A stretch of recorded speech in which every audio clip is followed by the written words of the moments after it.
Hey, this is Chris from Stockspot, and in this video we're going to be diving into the FIRE movement, or Financial Independence Retire Early. And this is a movement that's been gaining a lot of traction recently, particularly with younger people who want to break free from the 9-to-5 grind of a typical job and actually get to retirement earlier.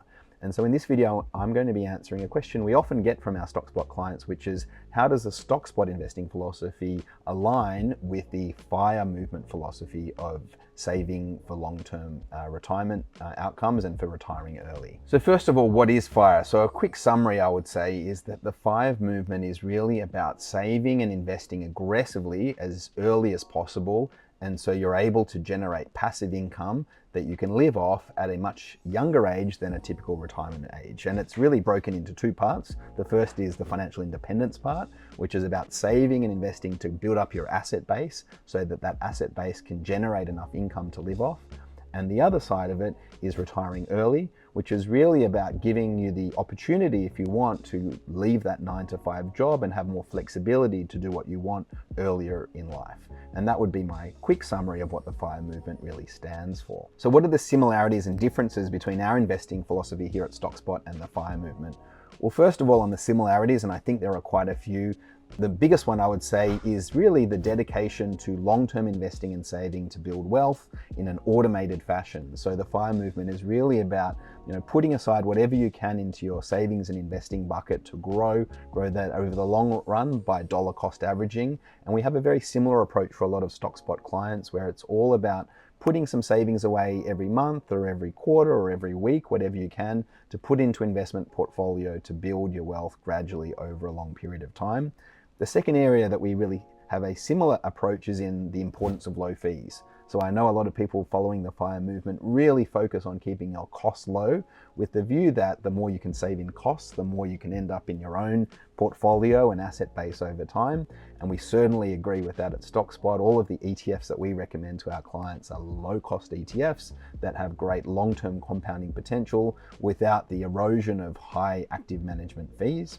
And the final area I think we're very similar is just on the focus on simplicity and automation. So I think a lot of people in the FIRE movement realize in order to have the discipline to do this for the long run, you have to be quite consistent in how you approach saving. And so it's all about siphoning off a consistent amount of your paycheck each month or each quarter into investing. We really recommend a similar strategy for Stockspot clients to keep on investing regardless of whether markets are up or down, so you can get that gradual investment into markets and those great long-term returns. And I think they're some of the areas that we really have a similar approach to the FIRE movement here at Stockspot. Sorry for interrupting, but I'd like to take a moment to talk about my channel. Now, most people who watch my videos don't subscribe to my channel, which means that they don't find out about other videos I'm making, and it doesn't share the love with others who are interested in investing. So if you are interested in videos like this, I would encourage you to please subscribe to my channel so you find out more about the videos we're making here. So there's some of the similarities. What about the differences between our approach at Stockspot and the FIRE movement? The first one I would say is around the level of frugality. So I think a lot of people who are following the FIRE movement, not all, because I know there's a few different approaches to FIRE, really believe in extreme frugality. So you save as much as humanly possible and really save in all those areas you possibly can. At Stockspot, we have some clients that certainly have that sort of approach, but we also have clients that are saving up for shorter term goals like going on a holiday or using that money to buy a nice car. And so really balancing the short-term consumption with the long-term saving and consumption. My personal belief is that you need to balance both, and you can't just sacrifice your younger life for your older life. You actually want to enjoy your whole life and find the right balance between spending in the short run and the long run. And so you can have different buckets for saving for different time frames and different goals. The second difference I would say is really on the way that portfolios are diversified. So I see a lot of people who follow the FIRE movement really only focus on equities or long-term growth assets in their portfolios. I know in Australia, the VAS ETF and the VGS ETF are very popular, or sometimes just a diversified blended ETF are popular. Where I see some gaps there is that there have historically been long periods of time where growth assets haven't performed well, and that could be 10 or 20 years. You know, the example of Japan is a famous one where their share market did very badly for about 25 years. And in those sort of scenarios, it's very helpful to have a diversified allocation to other assets, even like government bonds and gold, which we have a big allocation to in the Stockspot portfolios. So our approach to diversification is a little bit different. Even for very long-term investors at Stockspot, we recommend some more defensive assets because they provide better balance, they help with your behavioral biases, and there's also a small possibility that they're actually the best performers over that long run.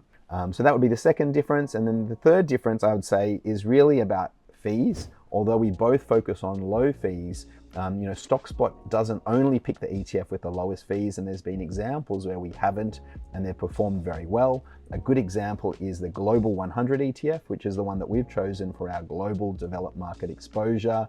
It's probably not the most popular ETF and certainly not the most popular in the FIRE movement because it charges about 0.4% per year, but it has performed over the last 1, 3, 5, 10 years way better than VGS and other global ETFs because it has that US centric focus. And so that performance has certainly, easily overcome any fee hurdle that ETF has had. And so I really believe you need to find a balance.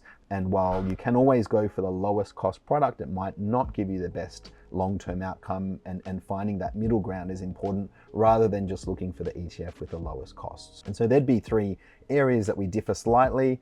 But overall, I'd say that the FIRE movement and Stockspot have a very similar approach, and I know we have a lot of Stockspot clients who are also subscribers to FIRE who are saving for long-term goals. I'd love to hear your thoughts and comments in the comment section below. How do you approach investing as someone that follows the FIRE movement? Are you frugal or not? Are you saving in the lowest cost products? How well diversified are you? Do you agree or disagree with what I'm saying? I'd love to hear your comments and understand a bit more about how we are similar and how we're different.